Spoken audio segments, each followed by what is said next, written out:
BPFৰ ফেৰনীয়া গুণ্ডাবিলাকে আক্ৰমণ কৰিলে এই সময়ত কামাল আজাদ ডাঙৰীয়া ক'ত আছিলে? হাগ্ৰামা মহিলাৰীক প্ৰথমজন ভয় কৰা মানুহ হ'ল কামাল আজাদ।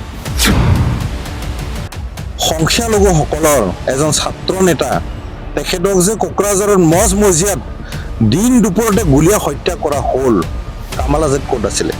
ইয়াৰ উত্তৰটো তেখেতৰ দিয়ে। এই মানুহবিলাক যিবিলাক গুলী মাৰা মানুহ আছিলে, এইটো কোনটো পাৰ্টিৰ মানুহ আছিলে, কাৰ লগত আছিলে, এইবিলাক কথাও কিন্তু তেখেতে উত্তৰ দিব লাগিব। এই যে নাইগাঁৱত সন্মানীয় এতিয়া BTR প্ৰধান প্ৰমোদ বড়ো ডাঙৰীয়াক যে BPFৰ ফেৰনীয়া গুণ্ডাবিলাকে আক্ৰমণ কৰিলে এই সময়ত কামাল আজাদ ডাঙৰীয়া ক'ত আছিলে? আৰু মই তেখেতক আগতে লগ পাইছো হিচাপে ক'ব বিচাৰিছো, তেখেতে নিজে হাগ্ৰামা মহিলাক ভয় কৰিছিলে। আপোনালোকে নিউজত এইটো বুজাব, হাগ্ৰামা মহিলাৰীক প্ৰথমজন ভয় কৰা মানুহ হ'ল কামাল আজাদ। আজি তেখেতে হাগ্ৰামা মহিলাক ষ্টেণ্ড দিব বিচাৰে। কিয় ভয় কৰিছিল আমি চবেই জানো। আজি আমি 26টা জাতি জনগোষ্ঠী BTRত যিবিলাক বসবাস কৰি আছে সকলোৱে জানে, সন্মানীয় BTR প্ৰধান প্ৰমোদ বড়োৰ নেতৃত্বত 4 বছৰে কোনো ইয়াতে গোষ্ঠী সংঘৰ্ষ হোৱা নাই। কিন্তু হাগ্ৰামা মহিলাৰ সময়ত না আদিবাসীসকলে সুখত আছিল, বিশেষকৈ ধৰ্মীয় সংখ্যালঘুবিলাকক গোষ্ঠী সংঘৰ্ষৰ নামত যে সেই সময়ত অত্যাচাৰ চলোৱা হ'ল, বহুত ধৰ্মীয় সংখ্যালঘুসকলৰ ঘৰ-বাৰী জ্বলাই দিয়া হ'ল।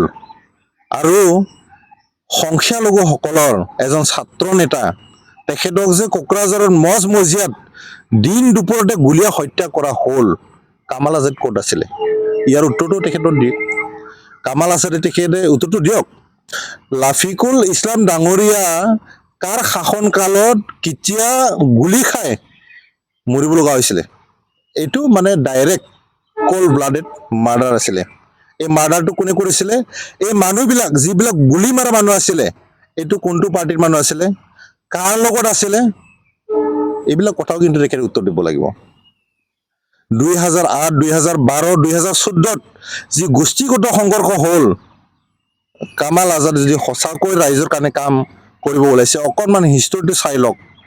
কিমান যে ভুক্তভোগী হাগ্ৰামা মহিলাৰী ডাঙৰীয়া সেই সময়ত চেভ হৈ আছিল, কিন্তু এই কথাটো তেখেতে পাহৰিব নালাগে। আজিৰ তাৰিখত তেখেতে কিয় শলাগ নলয়? আজি প্ৰমোদ বড়ো ডাঙৰীয়া BTR প্ৰধানে যে সজাতীয়সকলৰ কাৰণে 5টাকৈ ডিষ্ট্ৰিক্টত সজ ভৱন বনাবলৈ গৈ আছে, কমচে কম এইটোতো তেখেতে শলাগ ল'ব লাগিব। মানসিকতাটো ইমান বেয়াও হ'ব নালাগে মানুহৰ। ভাল কামটো আমি প্ৰশংসাও কৰিব পাৰিব লাগিব। কামাল আজাদ ডাঙৰীয়া, আপোনাক বিনম্ৰভাৱে অনুৰোধ কৰিছো, আপুনি ডেকা ল'ৰা, কমচে কম হাগ্ৰামা মহিলাৰ লগত থাকি পালে আপোনাৰ স্বভাৱটো অতিকৈ বেয়া হোৱা বুলি আমি শুনিছো। আপুনিতো এনে আগৰ পৰাই মানে মদ চেপটো খায়, যিটো মানে ইছলামৰ বিৰোধী, কোৰাণৰ বিৰোধী, এইটোতো মই ক'বই নাযাওঁ আপোনাক, এইটো চবেই জানে। এইকাৰণে মাজে মাজে আমি শুনো যে আপোনালোকৰ সমাজৰ পৰা আপোনাৰ ধৰ্মৰ পৰা বহিষ্কৃত কৰাৰ কাৰণে চিন্তা চৰ্চা চলি আছে বুলি। আমি অনুৰোধ কৰিছো যে কামাল আজাদক ইমান মানে বয়কট কৰালৈকে যাব নালাগে। তেখেতে চেঞ্জ হোৱাৰ অকণমান সময়টো আছে, নিশ্চয় মানুহ হিচাপে থাকিব, মানুহ সমাধান কৰিব লাগে। কিন্তু এই যে ৰাইজক ঠগাই আছে, বাৰে বাৰে মিডিয়াৰ ওলাই ফালে যে মানুহখিনিক মিছলিড কৰি আছে, ইয়াৰ সমাধানটো কেতিয়াও হ'ব নোৱাৰে। আৰু এটা কথা, যিসকলে কোৰাণৰ লগত, ধৰ্মৰ লগত মানে গাদ্দাৰী কৰিছে, তেখেতসকলক কিন্তু আল্লাই কেতিয়াও ক্ষমা নকৰে। সেইটো বহুত ডাঙৰ কথা। নিজৰ ধৰ্মৰ লগত যি মানুহ গাদ্দাৰ কৰিব পাৰে, নিজৰ জাতিৰ লগত যি মানুহ গাদ্দাৰ কৰিব পাৰে, এই মানুহ কোনোবা ব্যক্তিয়ে, কোনোবা ৰাইজে, কোনোবা সমাজখনে বিশ্বাস কৰিব বুলি আমাৰ মনে নধৰে। আজি আপোনালোকে জানি পেলাই সুখী হ'ব যে হাগ্ৰামা মহিলা ডাঙৰীয়া আজিৰ তাৰিখত স্প্লেণ্ডাৰ লৈ ৰাতি ঘূৰিব পৰা হৈ গ'ল। কিমান ডাঙৰ পৰিৱৰ্তন। আৰু মেইন মানুহজনটো তেওঁৱে আছিলে, যাৰ কাৰণে মানুহবিলাক সেই সময়ত অপেনলি ঘূৰিব পৰা নাছিলে।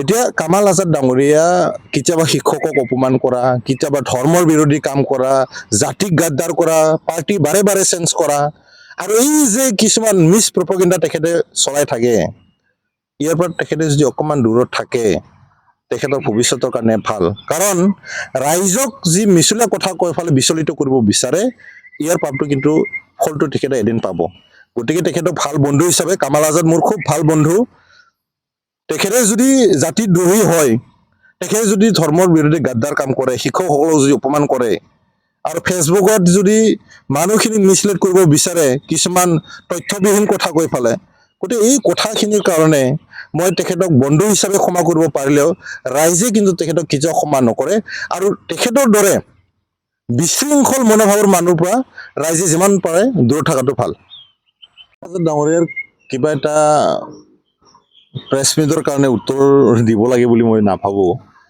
তেতিয়াও মানে যিহেতু তেখেতে কিছুমান ইৰেলিভেণ্ট কথাবিলাক কৈ থাকে তো যি কি নহওক কামাল আজাদ ডাঙৰীয়া যিজন ব্যক্তি আজিৰ তাৰিখত তেখেতৰ কথা কিমান মূল্য আছে সামাজিক জীৱনত বা ৰাজনৈতিক জীৱনত প্ৰশ্নটো এইটোহে এতিয়া আপোনালোকে চাব পাৰে যে কামাল আজাদ ডাঙৰীয়া তেখেতে আজিলৈকে কেইটা পাৰ্টি চেঞ্জ কৰিলে এবাৰ তেখেতে আম আদমি পাৰ্টিত আছিলে এটা কংগ্ৰেছত আছিলে তেওঁ ইউ পি পিলতো আছিলে বি পি এফত আছে অহাকালি ক'ত যায় এইটো কোনো গেৰেণ্টি নাই এক নম্বৰ কথা 2 নম্বৰ কথা তেখেতে বাজেট সেশনৰ কথা কৈ আছে নেকি তেতিয়া প্ৰেছ মিটত অকমান দেখা যেন পালো মই তেখেতে আচলতে লাজ পাব লাগে তেখেতে কি কৰিলে বুধবাৰৰ দিনাখন তেখেতে ক'লে কি বাজেট সেশন নহয় আৰু মানে বিটিসি বা বিটিআৰত বাজেট সেশন নহয় বুলি তেখেতে ক'লে গতিকে আৰু তেখেতে কি কৰিলে আজি প্ৰেছমেন্ট কৰিলে যে বাজেট সেশনটো বোলে কিবা কপি পেষ্ট কিবা মানে আল্টু ফাল্টু হৈছে বুলি গতিকে তেখেতৰ যিবিলাক কথা এই কথাটো সামাজিক জীৱনত কিমান গুৰুত্বপূৰ্ণ ইয়াতে আমি ধৰিব পাৰো তেখেতৰ মই এটা কথাটো প্ৰুফ দিব বিচাৰিছো তেখেতে বুধবাৰৰ দিনাখন 10টাৰ আগত তেখেতে এটা ফেচবুকত নিজৰ পোষ্টত লিখিছিলে ইউপিপিএল দলে আজি বাজেট অধিৱেশন বহিব বুলি মিছা প্ৰচাৰ চলাই আছে মানে ইউপিপিএলে বোলে বিটিআৰৰ যিটো সেক্ৰেটাৰিয়েট অফিস তাতে বোলে বাজেট সেশন হ'ব বুলি মিছা বা অপপ্ৰচাৰ চলাই আছে এইটো মই কোৱা কথা নহয় কামাল আজাদে নিজৰ যি ফেচবুক একাউণ্ট তাতে দিছিলে এতিয়া অৱশ্যে তেখেতে ফেচবুক পোষ্টত ডিলিট কৰিছে এইটো অত্যন্ত লাজৰ কথা এজন নেতাৰ স্বভাৱটো এনেকে হ'ব নালাগে ইমান মিছলীয়া হ'ব নালাগে তেখেতে ইয়াৰ পিছত লিখিছে জলগাৰ মেকুৰী বাহিৰ ওলাল মহামান্য ৰাজ্যপাল ডাঙৰীয়াৰ কোকৰাঝাৰ বিধানমণ্ডলক তলব কৰিছে দেখা যাওকচোন কি হয় ইয়াৰ পিছত যেতিয়া বাজেট সেশন আৰম্ভ হৈ গ'ল এদিন নহয় দুদিন বাজেট সেশন হ'ল এই বাজেট সেশন হোৱাৰ পিছত তেখেতৰ হজম নহ'ল তেখেতে আকৌ উল্টাই আজি প্ৰেছমিট দিলে যে বাজেটটো বোলে কিবা কপি পেষ্ট তেতিয়াহ'লে সি প্ৰথম দিনাখন বুধবাৰে ৰাতিপুৱা 10টা বজাৰ আগত কিয় লিখিছিল যে বাজেট সেশন নহয় বুলি এজন যদি সঁচাকৈ তেখেতে সামাজিক মানুহ হয় ৰাজনৈতিকভাৱে তেখেতে যদি ৰাইজৰ কাৰণে কাম কৰিব বিচাৰিছে তো তেখেতৰ যি উপলঙা মন্তব্য যিবিলাক নেকি ওজন নোহোৱা কথা এই কথাবিলাক কোৱাৰ পৰা অকণমান নিজকে বচাই চলিলে তেখেতক অকণমান মানুহবিলাক কেতিয়াবা চিৰিয়াছলি ল'ব এতিয়া তেখেতে ক'ব লাগে যে ফেচবুক একাউণ্টত কোনটো ভিত্তিত তেখেতে ইমান মিছা কথা লিখিছিল প্ৰথমে এইটোৰ কাৰণে তেখেতে ৰাইজৰ কাষত ক্ষমা খুজিব লাগে দুদিনমান আগত তেখেতে ফেচবুক পোষ্ট এটা দিছে এইটোও দেখাব পাৰো মই তেখেতে বিচাৰিলে নিশ্চয় মই দিম মই সময় নষ্ট কৰিব বিচাৰা নাই ইমান মানে আজি তাৰিখত মানে ৰিলেভেণ্ট ব্যক্তি নহয় তেখেতৰ চব কথাই আমি উত্তৰ দিম তেখেতে ক'লে যে যিবিলাক শিক্ষকক নিযুক্তি দিছে তেওঁ সলবলৈ যোগ্যতা নাই এজন শিক্ষকৰ বা শিক্ষকতা কৰা মানুহক তেখেতে অপমান কৰা সাহসটো ক'ত পালে না হাগ্ৰামা মহিলাই তেখেতক ক'ব দিছিলে হাগ্ৰামা মহিলাই তাৰমানে উত্তৰটো দিব লাগিব তেখেতে শিক্ষকসকলক টাৰ্গেট কৰা অধিকাৰটো ক'ত পালে যিবিলাক টেট পাছ কৰি আহিছে তেখেত সকলে ৱেল কোৱালিফাইড টেটৰ চাৰ্টিফিকেট এনে পোৱা নাই যিবিলাক 1999ৰ টিচাৰ আছে তেওঁলোকে বহু বছৰ সেক্ৰিফাইস কৰাৰ পিছত মেধাৰ ভিত্তিত সেক্ৰিফাইসৰ ভিত্তিত তেওঁলোকে চাকৰিটো পাবলৈ সক্ষম হৈছে আমি বিশেষকৈ শিক্ষকবিলাকক সমাজৰ গৰি ধৰোতা আমি জেনেৰেশ্যন বনোৱা সোশ্যাল ইঞ্জিনিয়াৰিং বুলি কওঁ মানৱ সম্পদ বনোৱাৰ প্ৰথমজন মানুহ হ'ল টিচাৰ শিক্ষক আৰু সেই শিক্ষকসকলক বিপিএফৰ নেতা কামাল আজাদে সকলোৰে আগত ফেচবুকত লিখি পেলাই অপমান কৰিলে। 2 নম্বৰ কথা, ইয়াৰ কাৰণে তেখেতে ক্ষমা খুজিব লাগিছিল।